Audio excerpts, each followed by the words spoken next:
Ito yung source of water dito sa backyard. Nang lumipat kami dito sa bahay, dito lang ang faucet.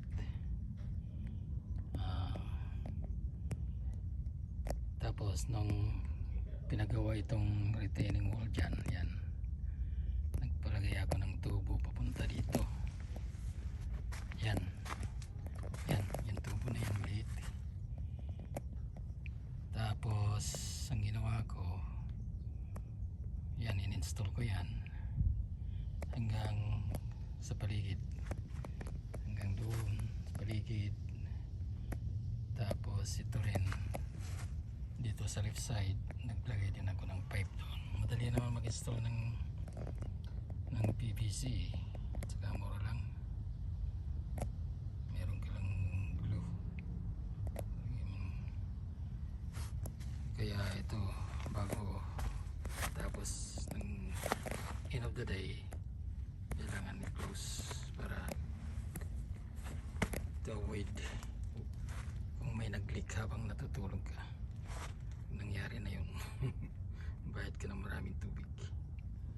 Kaya make sure na naka-off yan bago matulog. Kaya ito,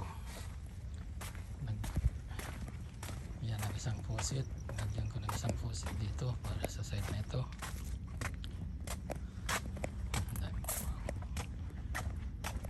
Pinadaan ko yung tube dito sa underneath niyan. Ito siya, nilagay ko siya rito. Naalis yung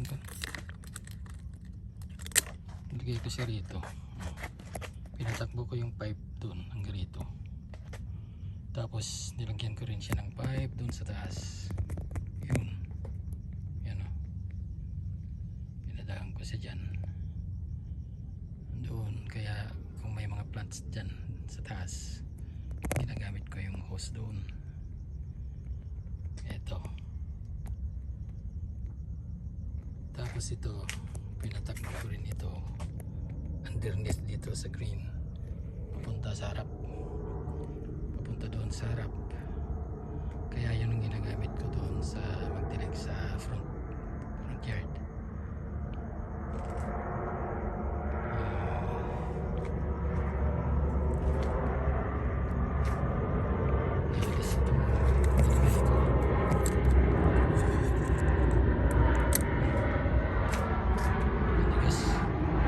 Okay, yan ang water system dito na in-install ko noon.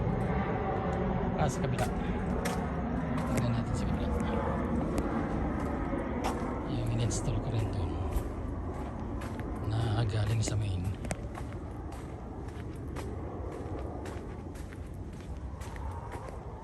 Yung pinagdidilig dito sa side na ito.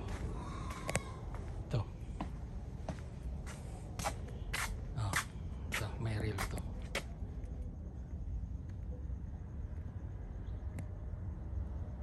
Kaya kahit lahat ng area na cover doon sa taas,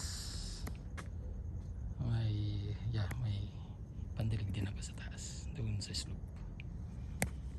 Kaya very convenient pag magdilig. Ito, nilagyan ko ng dalungdong kanina dahil super hot.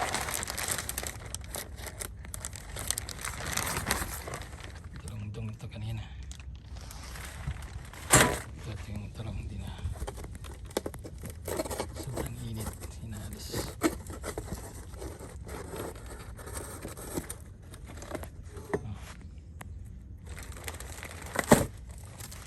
Sobrang init. Ayan, okay. Ng umaga na naman ibalik itong tanim kong kamatis na ito. Ilang katinanim ito, July po pa. Tinatakpan ko ng ganyan kasi para hindi maarawan. Yan, basa pa siya. Late kan ito, second batch to. Yung first batch na namunga na, kaya ko na. Ito, second batch. Tinanim ko noong July 4, Independence Day.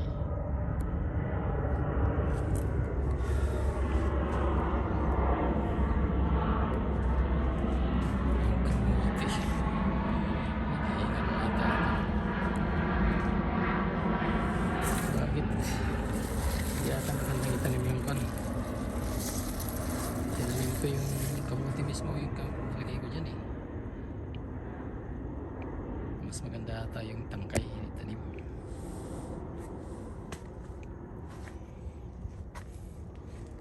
Yung kamatis oh, ganda. Tubo niya. Lalagyan ko ng ganito. Yung parang tungkong brace ng mga kan para tataas siya. Oh, ganda niya. Namumulaklak na.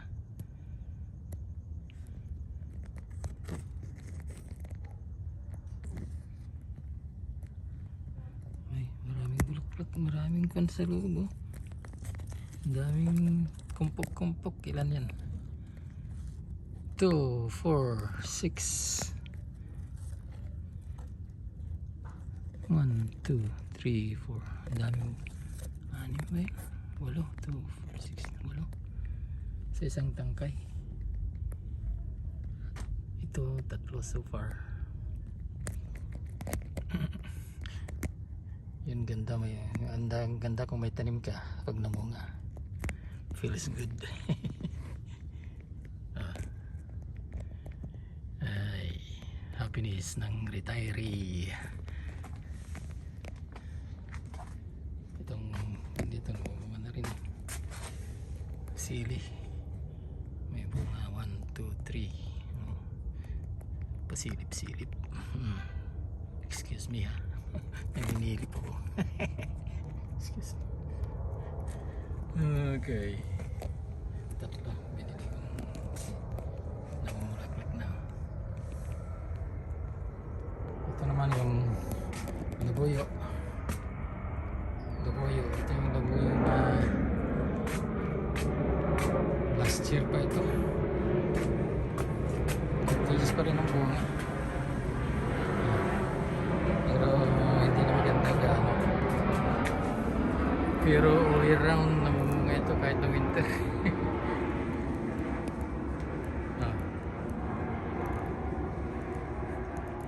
Everyday kuha ko dito dalawa kakain.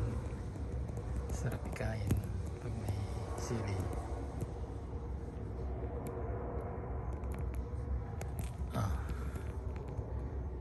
Okay, ito tanim ni Mrs. na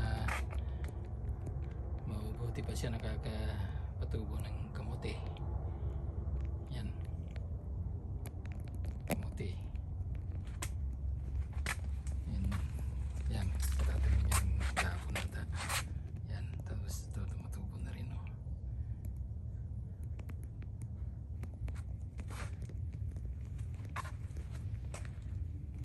Okay.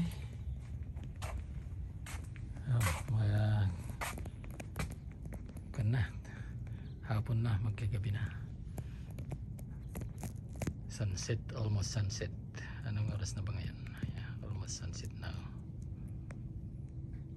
Palubog ang araw. Kaya pasok na ako sa bahay.